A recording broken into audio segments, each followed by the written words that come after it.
Audio Jungle. Assalamualaikum warahmatullahi wabarakatuh. Saya Sri Fitriani akan mempresentasikan review jurnal yang berjudul Barcode DNA berdasarkan gen RBCL dan MATK Anggrek Payus Limondok atau Payus Tancarville yang ditulis oleh Baby J. Kolondam, Edi Lengkong, J. Polimandang, Arthur Pinaria, dan Samuel Runtunuwu dari jurnal Bios Logos yang dipublikasi pada Agustus tahun 2012, volume 2, nomor 2. Konten yang akan saya bahas yaitu ada tujuan penelitian, pendahuluan, metode penelitian, hasil dan pembahasan, serta kesimpulan.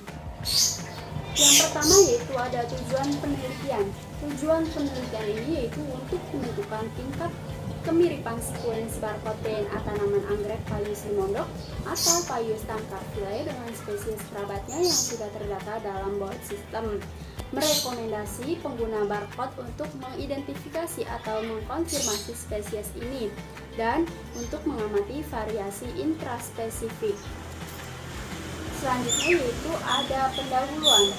Metode identifikasi spesies makhluk hidup telah berkembang dari identifikasi morfologi sampai pada identifikasi molekuler berdasarkan potongan DNA pendek yang disebut dengan barcode DNA. Barcode DNA ini memiliki fungsi-fungsi aplikatif, misalnya untuk survei ekologi, identifikasi takson-takson kriptik, dan konfirmasi sampel-sampel tanaman obat. Indonesia sebagai negara mega biodiversitas memiliki berbagai macam sumber daya. Pendataan terhadap keragaman jenis tumbuhan di Indonesia harus terus dilakukan untuk memenuhi kebutuhan penelitian dan tujuan praktis di masa depan, serta untuk mengimbangi laju hilangnya keragaman. Salah satu tanaman yang populer di Sulawesi Utara yaitu anggrek Payus limondok atau Payus Tancarville. Tanaman anggrek ini telah dikenal sebagai anggrek khas Sulawesi. Sebagai salah satu instrumen penting dalam penelitian-penelitian yang multidisiplin, barcode DNA ini perlu disokong oleh ketersediaan database untuk diidentifikasi. Berdasarkan penelusuran singkat dalam BOLD system yang terhubung dengan database sequence dari beberapa negara, data sequence DNA barcode standar RBCL dan MATK ini banyak spesies yang belum tersedia atau belum lengkap untuk kedua gen barcode. Metode penelitian yang digunakan yakni melalui 3 cara. Yang pertama yaitu ada ekstraksi DNA secara total, yang kedua yaitu polymerase chain reaction, dan yang ketiga yaitu analisis data. Yang pertama yaitu ada ekstraksi DNA total. Langkah pertama yang dilakukan yaitu DNA ini diekstrak dari patogen kecil lembaran daun satu tanaman Payus Tancarville menggunakan multi-source genomic DNA mini prep kit atau AXIGEN sesuai petunjuk manual. Kit ini memanfaatkan teknik purifikasi kolom yang mampu mengekstraksi DNA total sel. Yang kedua yaitu sel ini akan mengalami lisis oleh penggerusan dalam buffer lisis dan proteosensis.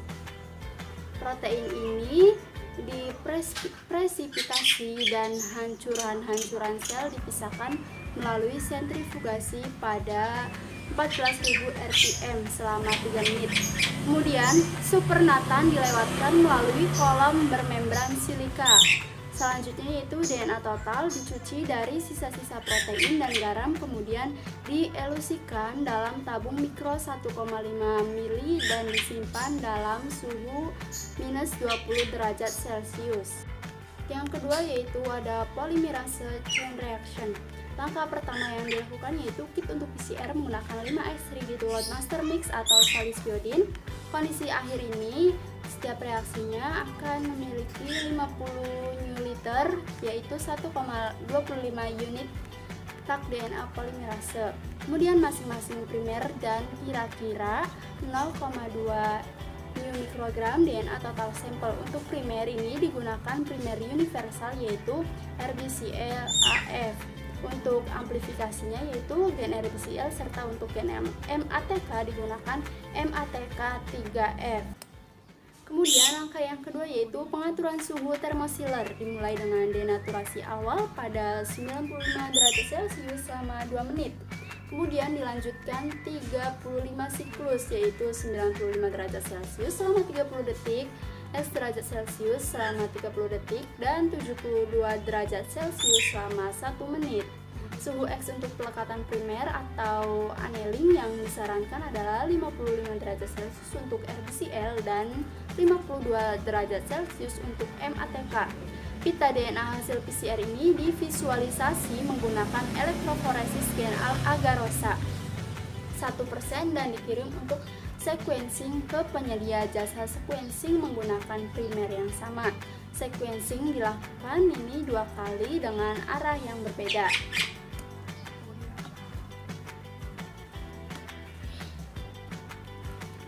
Kemudian ada metode penelitian yang ketiga, yaitu analisis data. Langkah pertama yang dilakukan yaitu kromatogram DNA hasil sekuensi ini disunting menggunakan software Genius V5,6. Bagian awal DNA ini dihapus kira-kira 30 bp dan pembacaan nukleotida yang keliru diperbaiki berdasarkan tingkat keakuratan yang terbaca. Hasil sequencing yang menggunakan primer reverse dilakukan proses reverse dan komplement, kemudian dipadukan dengan hasil sequencing primer forward menggunakan Muscle. Yang kedua yaitu keakuratan amplifikasi gen target diuji dengan memprediksi urutan asam amino berdasarkan masing-masing sequence RBCL dan MATK. Hal ini bertujuan untuk melihat adanya codon stop di tengah sequence gen-gen aktif tersebut sehingga diketahui pasti bahwa yang teramplifikasi ini bukan gen yang semu. Potongan gen RBCL dan MATK diidentifikasi lewat Bolt system. Kemudian ada hasil dan pembahasan. Kromatogram hasil sequencing ini menampilkan hasil yang berkualitas tinggi. Nilai H-key persennya kromatogram yang terbaca dalam Genius V5,6 menunjukkan nilai lebih dari 91,0% untuk RBCL dan lebih dari 97,0% untuk MATK. Sampel Paius Tanker Villa ini memiliki 599 bp sequence RBCL dan 889 bp sequence MATK. Pengujian terhadap asam amino yang dikode dari sequence DNA kloropas ini menunjukkan tidak adanya codon stop di tengah-tengah sequence. Hal ini berarti bahwa hasil amplifikasi DNA yang dilakukan bersifat valid mengingat kedua gen tersebut adalah fragmen yang termasuk dalam bingkai bacaan terbuka. Enzim-enzim fotosintesis gen RBCL ini menggunakan frame 1, sedangkan gen MATK menggunakan frame 3. Kemudian penelusuran dalam Bolt system untuk sequence RBCL ini, sampel PL menghasilkan tingkat kemiripan 100%. Dengan Coelia macrostachya dan Corolia densiflora. Konfirmasi jenis anggrek dilakukan dengan mencocokkan tanaman sampel Paius limondok dengan gambar kedua tanaman yang mirip dalam PFAHL. Dan ternyata terdapat perbedaan nyata berdasarkan morfologi bunganya.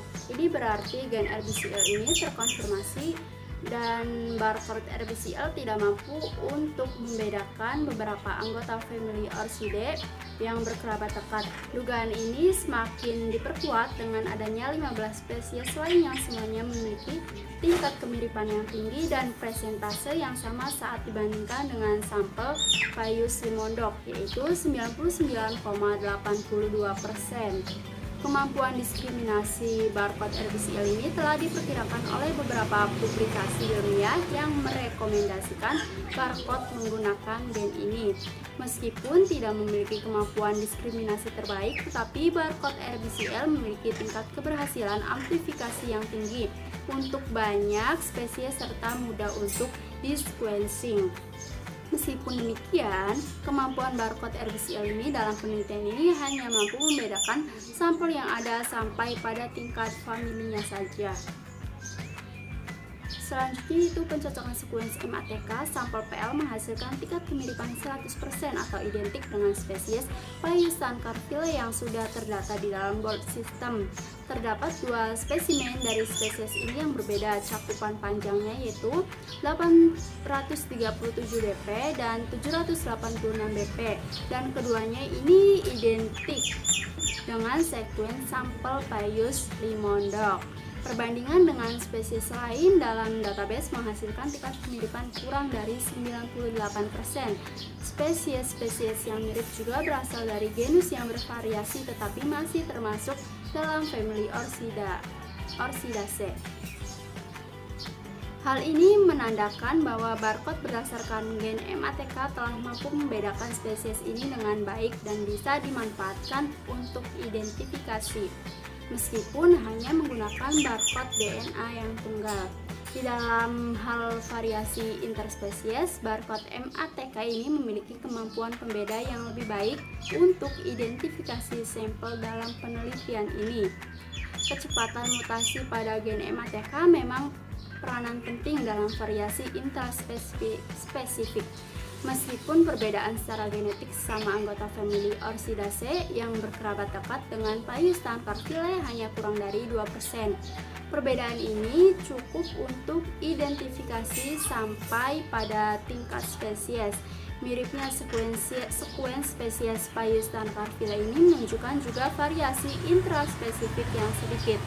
Rekomendasi yang bisa diberikan untuk identifikasi atau konfirmasi spesies ini adalah dengan melihat sekuens barcode MATK.